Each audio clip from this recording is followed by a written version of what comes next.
Hello, and welcome to another episode of Something Witchy, a Sabrina the Teenage Witch rewatch podcast. I'm Lara Cotter. And I'm Skye Orchard. And welcome back. We have an exciting episode today. But before we get into it, are you ready for your question of the day, Skye? Hit me. Okay, tell me about your first kiss. That's not a question, that's a demand. Demand you to tell me about your first kiss. I wonder if I still have my Virgin Lips card. Was that a thing for you? What? Yeah. So me and my friends, we got together in high school and made these like little Virgin Lips cards. And then whoever was our first kiss was supposed to like sign it. And it was this whole crafting evening or sleepover. Whoa. Okay, back up. You said it's a whole crafting evening. So I'm taking this was just not printed off of a computer. Oh no, it was like a little business card that we like glued cutouts and tiny letters on and stuff like that. What was on your card? I'll try and find a picture of it. Okay. It was just like a pattern background, and then I think it was just VL. We didn't actually spell out Virgin Lips on the card and just random stuff. Were you afraid your parents might find it and that's why you just did the letters? I don't think so. I think we just called them VL cards. Wow. So yeah, first off, I had that. Okay. But then I didn't kiss anyone until I think I was 19 or 20 there. Okay. It was actually during a game of Truth or Dare. A bunch of theater kids there. And it was my friend Timmy, who is the most flamboyant gay man you could ever meet. Very gay. And so joke that I caught the gay from him by having my first kiss be him, but he signed the back for me. You kept it for that? I had it, yeah. It was like in my wallet or something. Okay, question. Did you make your card when you were like 16? Or was it like later? Yeah. Oh, so you had it for like a good 3-4 years. Yeah. And carried it around. Card carrying member, Virgin Lips Club. Follow-up questions. Go for it. Are you still friends with Timmy? Yes. Okay. How long after you kissed him did you come out? When I was 21. So pretty close, like not super long after. Correct. Okay. Your other friends that also made the cards, did they also keep theirs until they actually got signed? I think so. I think a couple texted me or texted the group when it happened. I don't know. Maybe I'll have to reach out to them and find out. Do you want to call any of them out by name right now? I don't think any of them listen to this. We'll see. That's a fun story. I like that story. If I can find the card, we can post it on social media. Yes, that is such a Utah, Idaho thing. Idaho, we're fun. We definitely like joked about the Virgin Lips card, but nobody, like, it was a metaphorical card. Nobody actually had one as far as I knew. We took it literally. Listeners, if you also have a Virgin Lips card, please feel free to share it, and we'll also share those on our stories. Okay, your turn. My turn. Okay. Mine's much, much less fun than yours. I was 16. I had been, it was my very first boyfriend. It was like the second guy I'd ever gone on a date with. I want to say we had been dating at this point for like 3 months. Yes, it was 3 months. And I was at his soccer practice. And I think I was just like reading a book or something while he was doing his soccer thing. And at some point he ran off the field for a second, like for a break or a timeout or something. And he was like tying his shoe. And like I turned my head as he was leaving and he turned his head. And he then proceeded to claim that like I kissed him. And I was like, no, you kissed me. And so for a very long time, I was just like, oh, cute. It was just like a little accident. And then after the practice, we went to his house and made out. Mom, I'm sorry if you're listening to this. It was still all very innocent. It was very 16. But like over the years, like after I broke up with him and like went through all the things I went through with him, I was like, oh no, I think that's just when the gaslighting started. Oh dear. Was with the like, I didn't kiss you, it was an accident, you kissed me. And I was like, no, he actually kissed me. Because like I wasn't looking for it in that moment. That's not the moment I would have chosen to have my first kiss. But yeah. Anyway, first kiss stories. Yay. I did not have a card. He did not sign it. I will get to my second question then later on in the episode so that we're not having 45 minutes of pre-show chatter, even though that is fun for us. So let's get into our episode a little bit. Season 1, episode 17, First Kiss. Our TV guide description: Harvey and Sabrina are ready for a kiss, but as they pucker up, Salem jumps in to stop them. Seems the peck may turn Harvey into a frog. The alternate is Sabrina's first kiss becomes a test of true love when Harvey is turned into a frog. I actually like the second one more today because I think the first gives up a little too much information. Yeah, the second one is the Hulu one. I like that one better. When I was reading the first one, I was like, because again, it's been a minute since I've seen the episode. I was like, when the heck does Salem jump into the car to stop them from kissing? I completely forgot about the earlier part. It did air on Valentine's Day, which is super cute, February 14th, 1997. Aww. I know. Robbie Benson is back as our director. And we have a new pair of writers, Carrie Honningbloom and Renee Phillips. They seem to be a writing team because they're also known as producers for both Sabrina and Sister Sister. However, Renee Phillips has an additional couple of credits as a writer for Who's the Boss, which is another fabulous show from my childhood that I have not seen in a very long time. Penn Jillette is back as Drell. Then we have Paul Michael Robinson as Zach.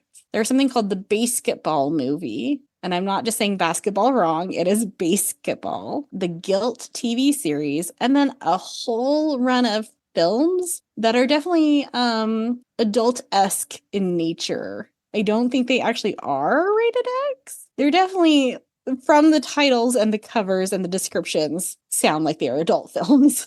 I did not watch them. I did not look them up, in case you were listening, Mom.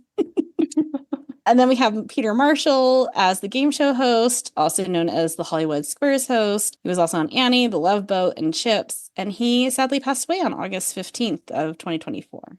All right. What were your overall thoughts on this episode? It was a pretty fun episode. I was getting ready for like a grown, ew, first kiss mentality, but it was pretty fun there. They still haven't defined the relationship, Laura. I think at this point in time, if they are kissing, it signals that they're dating.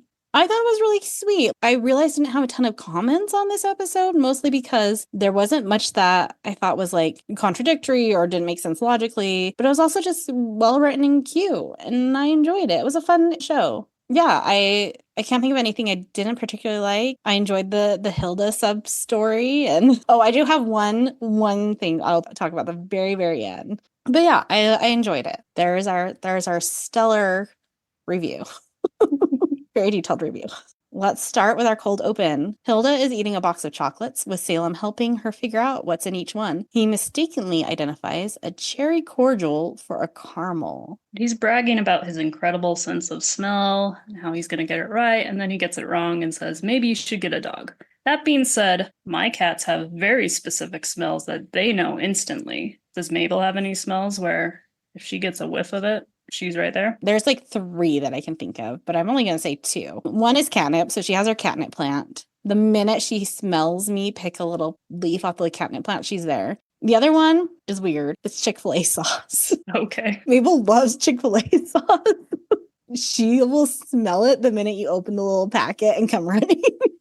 Does she try and eat it? Oh, I give her like a little bit on my finger. Yes, she enjoys it. Interesting. I know Chick-fil-A is a bad company. I don't go very often, but my cat's addicted to the Chick-fil-A sauce now.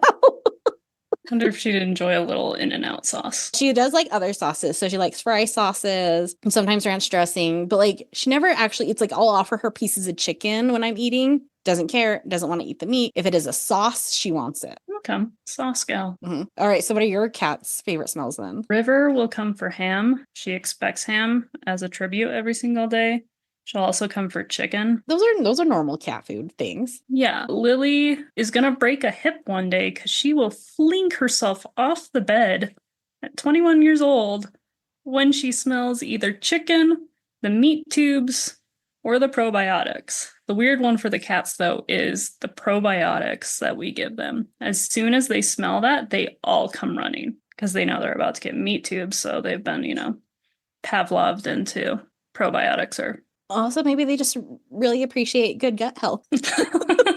I doubt it, but maybe. Wait, okay. Is the feeding cats treats with their probiotics? You know how they have like those like probiotic sodas now? Is that the human equivalent of it?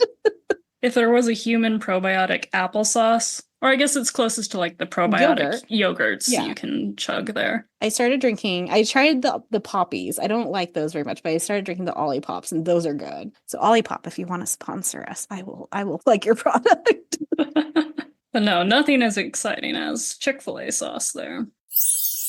All right, should we get back to this the third line in my recap. I guess. I was like, oh my gosh, we're not going to talk about anything today.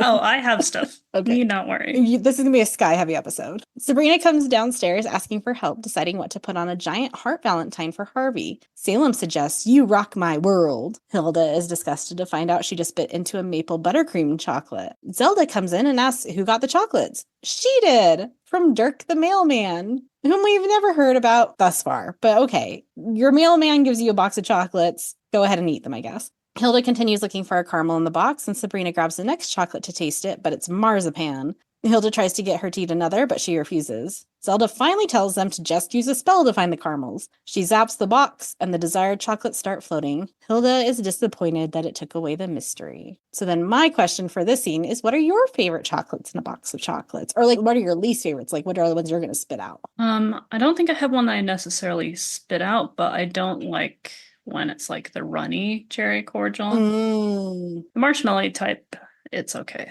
I really like a dark chocolate with sea salt and then the caramel. Like dark chocolate and sea salt are the PB&J of chocolates. Yes, agreed. I usually look for like the chocolate truffle, chocolate on chocolate. I'll eat a chocolate coconut one too. Those are good. I am one of the weird people in the world that I hate raspberry. And so like if I bite into a raspberry one, I'll just hand it to my mom or my sister and be like, here, you finish it. I forgot they put coconut in chocolates. That's the one I spit out. I do not like coconut. The texture is gross. Oh, okay. Well, I'll never get you anything coconut for your birthday then. Thank you. Unless I'm mad at you. That's how I'll know. We have our outfit intro. It is a white dress with wings, and she's holding a baby dressed up like Cupid. And she says, Happy Valentine's Day. Watch out for Cupid. Okay, we're going from a 0 to 100 with that baby right there. What do you mean? Like, did you not think the Cupid innuendo meant that's how she got the baby? Oh, no, I did not get it. Yeah. I thought the baby was Cupid, and you're supposed to watch out for the baby because the baby's Cupid. Isn't Sabrina dressed as Cupid, though, too? No, but the baby has the sash. I took it. Well, okay, there's a child-appropriate way to take this, and then there's an adult way to take this. So choose your own adventure, folks. I guess so. Well, that never crossed my mind. Watch out for Cupid because you might end up a single mother. Is that the title of this episode? I'm going to think about that for a while. Harvey and Sabrina are exchanging Valentines by the lockers. Sabrina's is much larger than the one Harvey gives her, which says, Happy Val Day, Sab. Harvey admits that his Valentine was originally as big as the one she gave him, but he tried to make it even and it kept getting smaller. Sabrina compliments how symmetrical it is. Harvey loves symmetry. Things just look nicer that way. Like Sabrina's face. Quite the line, Harvey. I enjoyed that line. I would like a guy to tell me my face is symmetrical. He leans in to start to kiss her, but the bell interrupts them and she runs off. Also, for somebody who also did not have a romantic first kiss, who wants to have a first kiss in the hallway by your lockers? Don't do that. Yeah. At least wait till you're outside of the school. Harvey and Sabrina arrive at her house and she thanks him for walking her home. He offers to see her inside to make sure she gets to the living room okay, and she accepts. Sabrina asks Harvey if he wants to stay and hang out, then goes to see where her aunts are. She walks in the kitchen to find Salem at the laptop with a pencil in his mouth to type. He's in a chat room pretending to be a woman because he likes the attention, which is still true of the internet today. Salem is how the term catfish came along. What's the rule? If it's a man on the internet, it's a man. If it's a woman on the internet, it's a man. If it's a kid on the internet, it's a cop. Like the three rules. I don't know. It's something like that. There are no women on the internet. Sabrina takes away the pencil and the laptop and tells him to act more like a cat because Harvey is there. Salem lets Sabrina know that her aunts are at the new Goya exhibit. Zelda used to be one of his models. So we have a new point for the aunt timeline. Zelda modeled for Goya somewhere in 1800 to 1828 based on just this statement, but we find out later we can narrow down the timeline even further. So I don't know if I'd ever looked at Goya's work until this evening, and what the actual crap.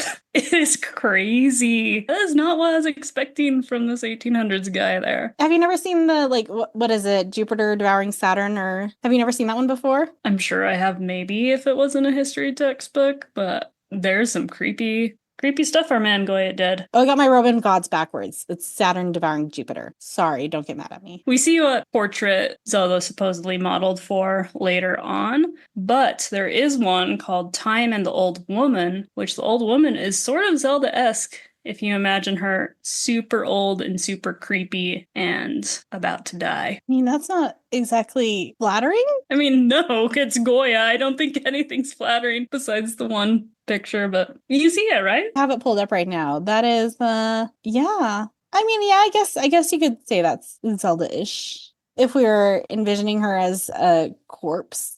It looks more Zelda-ish than the other one we're about to see. Anyways, Goya. Take a look at him. Use a Google search if y'all have never looked at his works there. Harvey sticks his head into the kitchen to ask for something to eat. Sabrina zaps a tray of canapes into the fridge and starts to head back to the living room. But Harvey wants to bring Salem and have him chase the light as it reflects off his watch. Are canapes still popular, or did we move on to charcuterie as a whole? Were canapes ever popular? Touche. I mean, I guess I've had canapes before. I feel like canapé is like a more fancy charcuterie, where charcuterie is deconstructed, and canapé is your little crostini bread with your fancy savory thing on top. Granted, I don't eat very many fancy places or any fancy places. I've never been in a situation where anybody has offered me a piece of food and referred to it as a canapé. It's usually just like, here's an order. It may have been a canapé, but I was not called that to my face.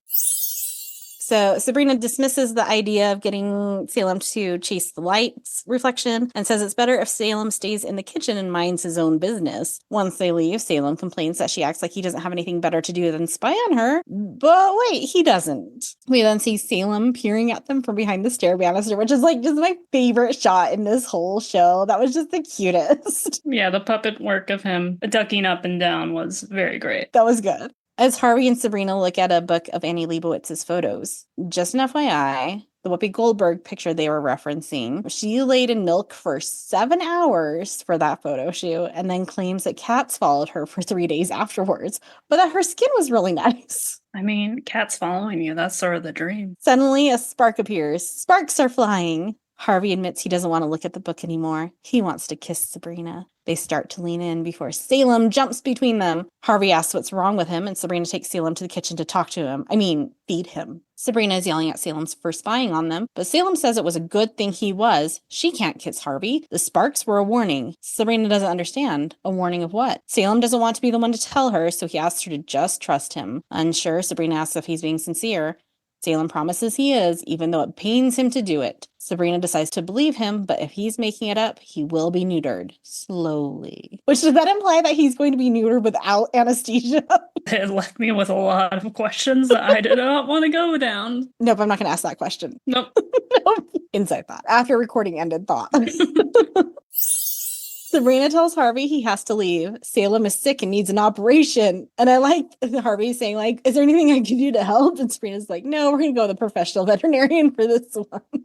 Sabrina rushes him out, but not before agreeing to go see a movie tomorrow night. Harvey is not a fan of the canapes because at the top of the scene, he is actively spitting one out into his napkin. And as soon as Sabrina runs in, he stuffs the napkin either into his shirt or into the couch there full of canape. Do we think it's because he doesn't like canapes? Or do you remember we've done the roller blahs? Yeah, the one where she had the Rudy Cassidy episode. Do we think it's because anytime she conjures something like that, like food, that it's like just a little bit off brand? So like maybe the canapes she got were just like a little bit weird. And he was like, this is terrible. I'm not eating this. That's a good theory there. And also, how dare you mention Rudy Kazudi? I'm sorry. I couldn't remember what episode that was until I was halfway through saying it. I was like, oh, it's that one. Also, we have to have one Rudy Kazudi mentioned every episode. I fulfilled our quota. You're welcome. Cursed. I'm just waiting for somebody to say like Rudy Kazudi is their favorite episode and to get really mad at us. In which case, I'll be fine to lose that person as a listener. Third episode in, gone. Gone. Hilda and Zelda return from the museum with Hilda laughing about a postcard she's holding. They're selling postcards with images of Zelda nude. Zelda's obviously pleased by it, even quoting a man who called it a masterpiece. And we see a shot of the painting, which the one they're showing is La Maja Desnuda. Excuse my poor pronunciation. So this narrows down the timeline in which Zelda would have been painted from 1790 to 1800. For those who don't want to try and pronounce that fully, it's also just called the naked maha in English, if we're pronouncing maha So correctly. two of the words are changed, and that and law are very obviously. Sabrina stomps in, talking quickly about something. Which, watching on the subtitles, Hilda hears Rito Hunty Mand Wiccan Ickus Harvey. Say that 10 times fast. Hilda asks her to slow down, and Sabrina repeats, why can't she kiss Harvey? They have her sit down for a talk and tell her that when a witch kisses a mortal for the first time, the mortal turns into a frog. Okay, Sabrina's dad obviously kissed Sabrina's mom. I should hope he kissed Sabrina's mom because they made a child. Clearly, Sabrina's mom is not a frog. I will continue this thought later on as we go through this. But his like very first kiss and then subsequent kisses with mortals, it doesn't count. Got it out of the way. Do you think that's what it is? Do you think it's the first time you kiss any mortal and then all mortals are now good on the table? Once a witch loses their virgin lips card. Then you know what? You know what have made this episode funnier then? Is if Sabrina's like, well, I'm going to go kiss him I don't care about. And then she went and kissed Libby. And then she was free to kiss Harvey. Who knows? Rules of magic will never get them. I interpreted this as whenever you kiss like a specific mortal for the first time, like you would have to go through this with every mortal you kissed. But maybe this is just the first time you kiss any mortal. And then from there on after, the mortals are your oyster.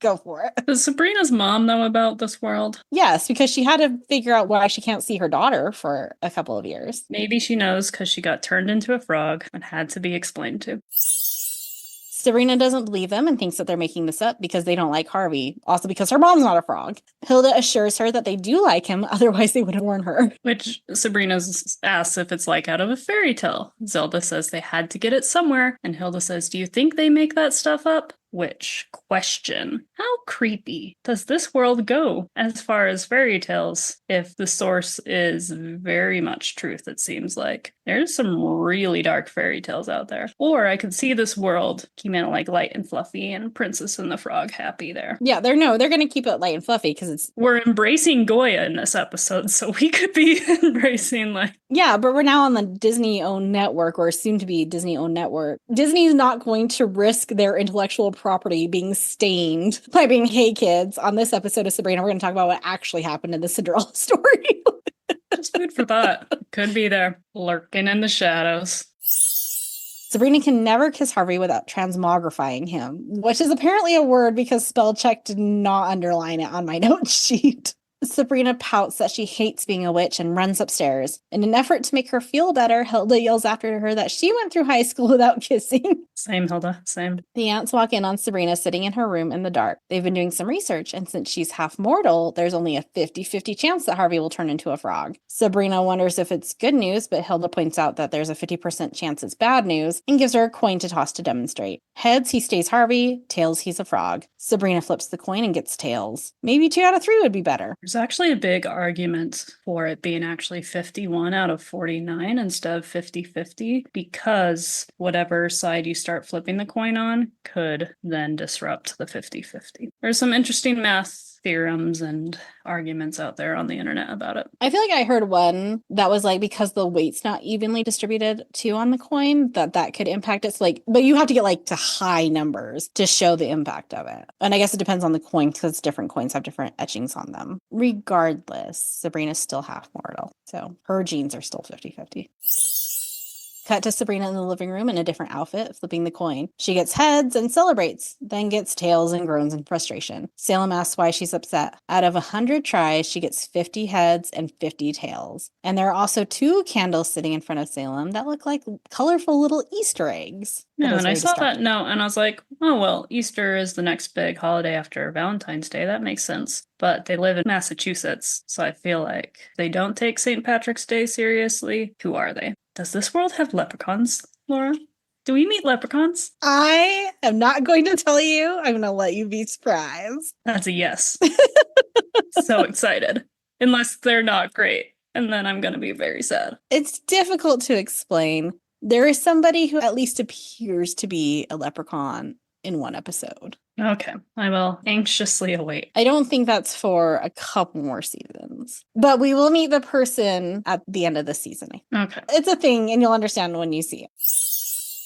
Just then, the doorbell rings. It's Harvey. Sabrina panics and zaps a better outfit before opening the door. Harvey's here because she agreed to go to a movie. First, though, she needs to talk to her aunt. Sabrina runs to Zelda first and asks for advice. Zelda tells her to see Shine.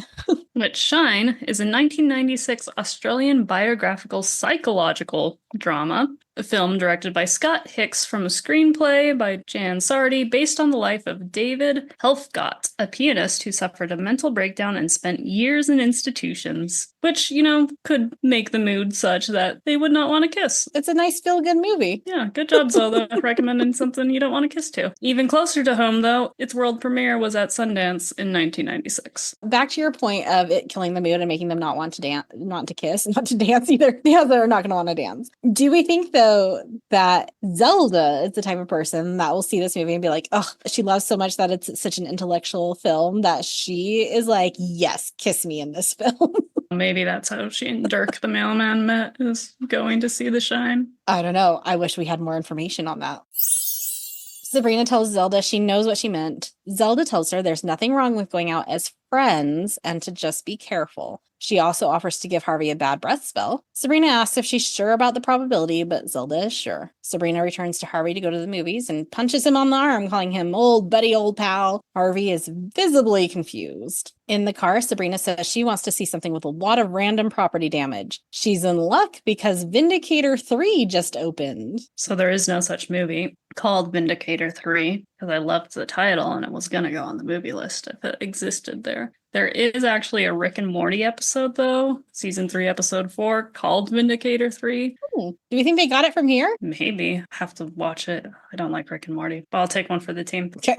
But there is a movie that happened to come out exactly 9 years earlier from this episode. It was February 14th, 1986. Hey. Called The Vindicator. It's also known as Frankenstein 88. And in Brazil, Roboman. Okay, in Brazil it's called Roboman. Where is it called The Vindicator and where is it called Frankenstein 88? And also, why is it called Frankenstein 88 if it was released in 86? The main title is The Vindicator, and then cult classic, also known as Frankenstein 88. I'm assuming it's called 88 because there's some futuristic elements to it. It's a modern day retelling of the classic Frankenstein story. Shocker there. Set in the 1980s, it involves a man who was killed in an accident in a laboratory, but revived as part of an experiment as a cyborg. Thus the Roboman. We're getting some cybernetic Frankensteins out there. So it was released in 86 and they painted 1988 as the cybertronic future. I don't know. It just said it was also known as Frankenstein 88. Okay, I feel like we need to watch this. Yes.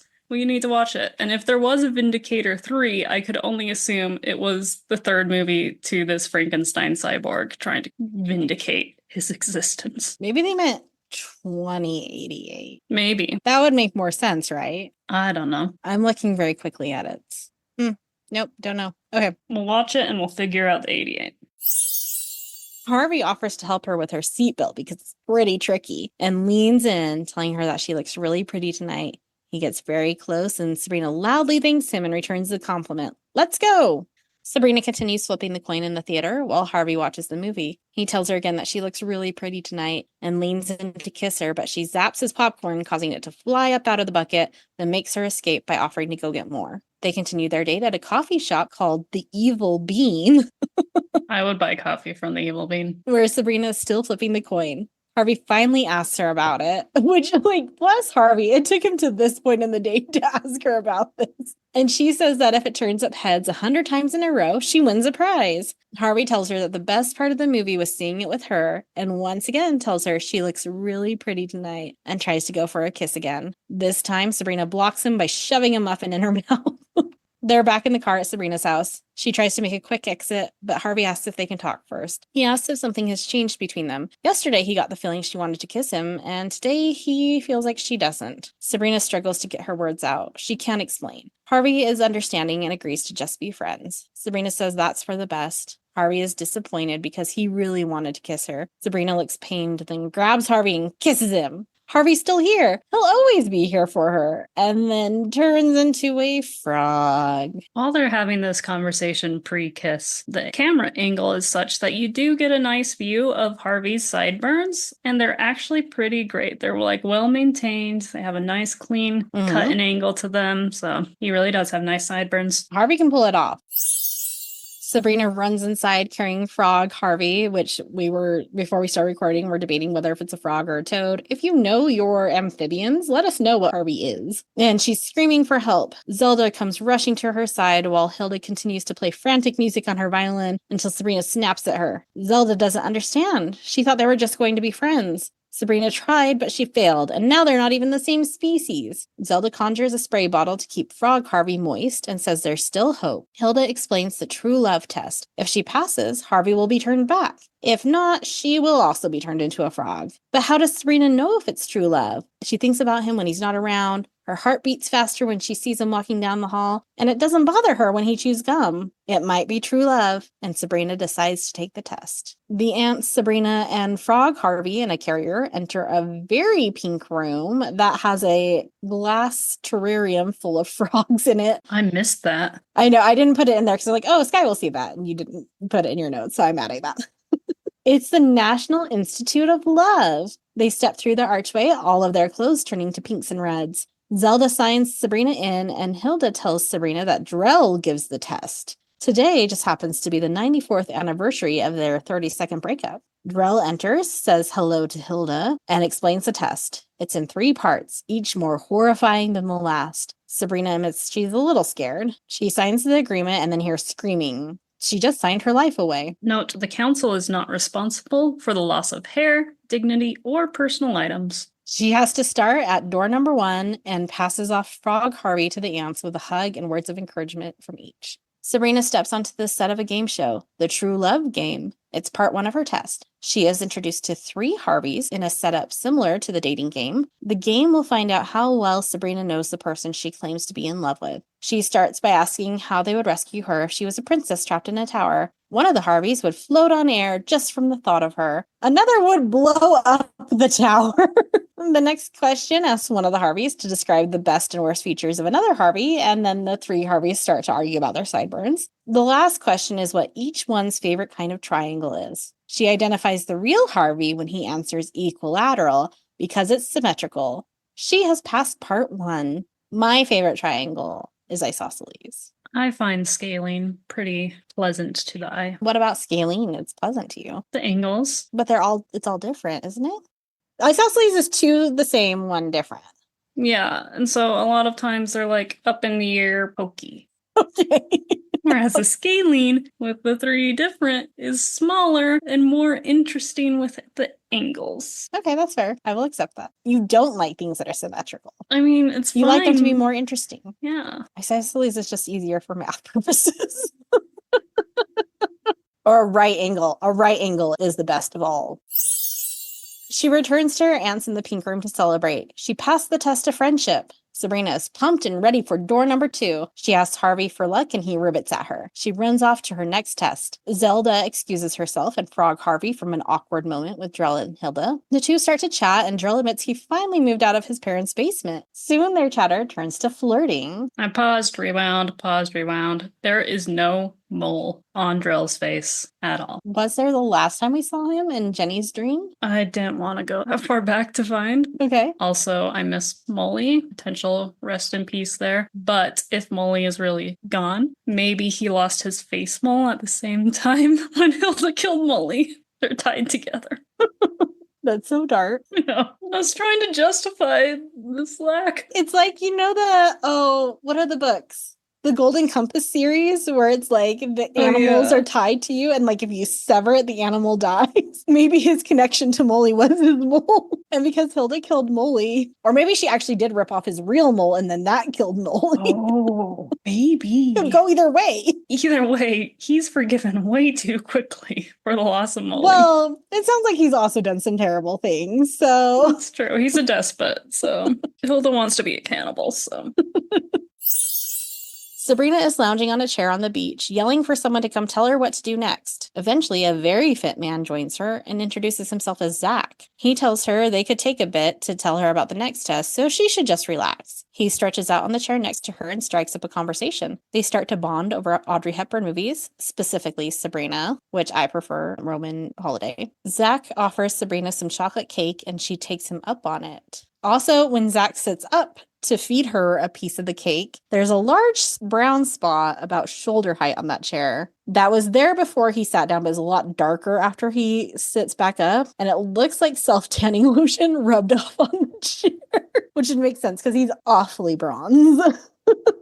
Just as she's about to eat the piece he's offering her, he tells her that she looks really pretty tonight. Sabrina stops and realizes he's trying to make her forget about Harvey. He denies it and tries to pressure her into eating the cake, but she refuses. A dinging noise sounds, indicating that Sabrina passed the test. Zach tries to offer her a bite of cake again to celebrate, but she isn't fooled. Sabrina returns to her aunts with applause. She resisted temptation, something that tests every relationship. Sabrina is ready for the third test, but it's really dangerous, so Drell tells her she must read a pamphlet first. So you're going to be a frog. Zelda offers to go over it with her, leaving Hilda and Drell alone again. Drell starts to flirt again, and Hilda wonders if their old flame is still burning. Drell opens a heart-shaped box to reveal a candle with a lit flame. He mentions that he still has it because no one would buy it at the garage sale, which then makes me question if this is the flame of their love. Would Drell or Hilda's affection then transfer to whoever bought this flame at a garage sale? Food for thought. I want to say no, but it'd be funnier if it did. Right? Their old flame is still burning after all these years. Maybe what they had was special. Hilda offers to take the test of true love for them. Hilda tells him that he rocks her world before going through the first door. Hilda enters the game show stage that Sabrina was on earlier. She is introduced to the three Drells and starts asking them questions. After the first question, Hilda guesses which one is her Drell, but she's wrong. The game is over. She protests and starts guessing the other Drells, but the host tells her the game is over. She fights him and he calls for security. Hilda returns to the room and Drell wonders where the applause is. Hilda gives a short sorry and shrugs, then blows out their flame. Luckily, Sabrina has finished the pamphlet and selected the flying tree frog as the one she wants to be turned into if she fails. And here's my next question for you, Skye. What frog would you want to be turned into? I would like to be a green and black poison dart frog because they are an appeasing color of green meshed with the black. And they're tiny and poisonous. I'm going to go similar to yours, but mine would be the lipstick false dart frog, because it's pink and black. And also, like me, it tries to appear dangerous, but it's actually not. Tries to look like one of those poison ones. It tries to act tough. It's time for the last test. A clearly nervous Sabrina talks about how she's not nervous, but struggles trying to pull the door when it's a push. Sabrina is in a dark space and calls out. Harvey responds, but he doesn't know where they are because it's so dark. Sabrina finds a light switch, but large flames flare up when she turns it on. They're on opposite ends of a bridge over a flaming chasm. And Sabrina, for some reason, is in a very Cinderella-esque dress, while Harvey's just in his regular clothes, despite the fact that the game show Harveys were dressed up to match the scene. Next to Sabrina is a street sign, one arrow pointing away from Harvey to the safe road, and the other pointing towards him in true love. The safe road doesn't go near Harvey, but dead ends in the suburbs. You can have love in the suburbs, kids. I mean, I don't, but you can.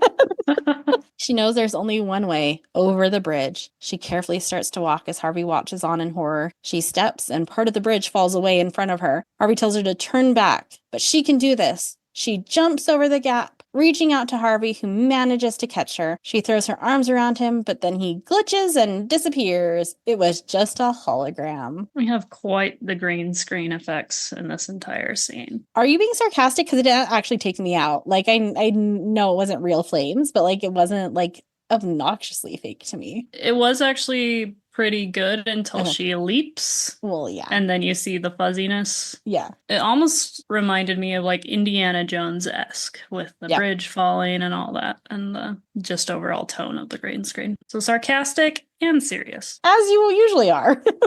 I'm multifaceted, Laura. You're like a scaling triangle. Exactly. Thank you. You're welcome. Sabrina returns once more to the original room where Drell lies on the couch with Frog Harvey on his chest. Sabrina celebrates with Zelda. It's true love. A dejected Drell tells her to take her frog and go. But why is Harvey still a frog? To change him back, she has to return to the scene of the kiss and kiss him again. Sabrina is grossed out by the thought of kissing a frog. Zelda turns to talk to Drell about the ridiculousness of teenagers jumping over flames but not being willing to kiss a frog, but he shoos them out. Sabrina finally asks where Hilda is, but Zelda tells her to be quiet. And then we see it's because Hilda is in the beach scene, sitting on the chair with Zach while eating pecan pie with desserts all around them. Sabrina is back in the car and reluctantly kisses Frog Harvey on his slimy lips, and Harvey turns back into a human. Sabrina is excited that it worked. That was great. Harvey points out that that was what he was trying to tell her all night, thinking she's talking about the kiss. They kiss again as Zelda and Salem watch on from the front door, which is frosted and you can't really see to a car but okay. They're still watching. They cast a spell, a binocular spell. They cleared the frosted glass so they could see better.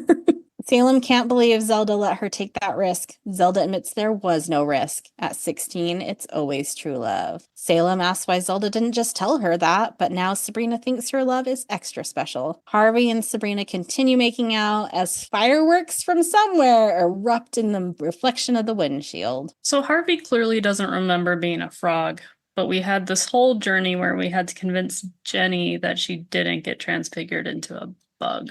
Just pointing out. I think it's the where and the how and the why. It's all of the reasons. Wow, what a cop-out. The differences, okay? Harvey is turned into a frog in the mortal realm.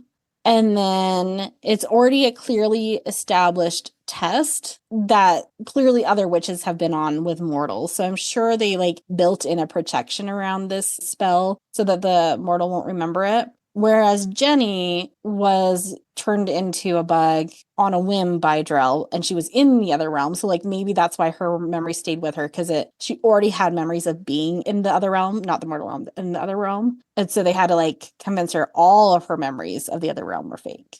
Okay. Maybe. Can you buy that? For now. Also, hanging around Sabrina, you had somebody turned into a pineapple, somebody turned into a bug of some sort, and somebody turned into a frog. Don't hang around this girl. Oh, and a baby turned into a man, since you already mentioned the horrible episode. At least he was still human. The episode was terrifying. But I mean, I'd rather be turned into an older version of me than a pineapple or a frog or whatever Jenny was. Katie did. Grasshopper? Cricket? One of those.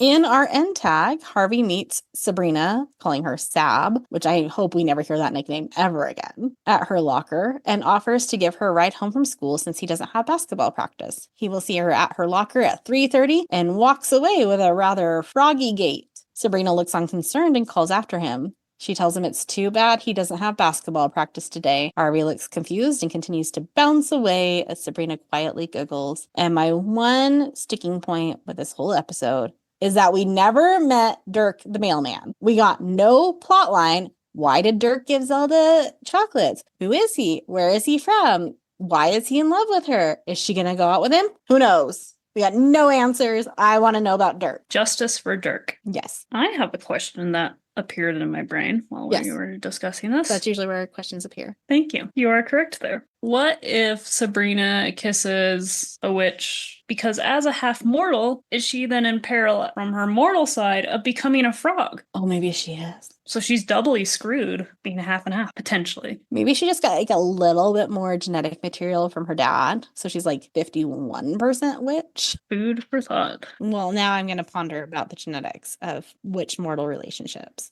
Well, okay. And then let's say, going further down this rabbit hole, let's say Sabrina has kids with a mortal. Do her kids then have a 25% chance of turning whoever they kiss? If they kiss a mortal into a frog? Are there people out there that are 1% witch that's so dilute they don't have magical powers, but 1 out of every 100 mortals they kiss turns into a frog? I think it's a possibility there. I think they wrote themselves into a corner with this 50-50 genetic thing. How small of a percentage of witch blood do you need before you stop producing magic powers? Is it the next generation down? Or if Sabrina marries a witch or has babies with a witch, are they 75% witch? So then, because Sabrina's half mortal, is she only going to partially turn into wax if they look at her between the ages of 16 and 18?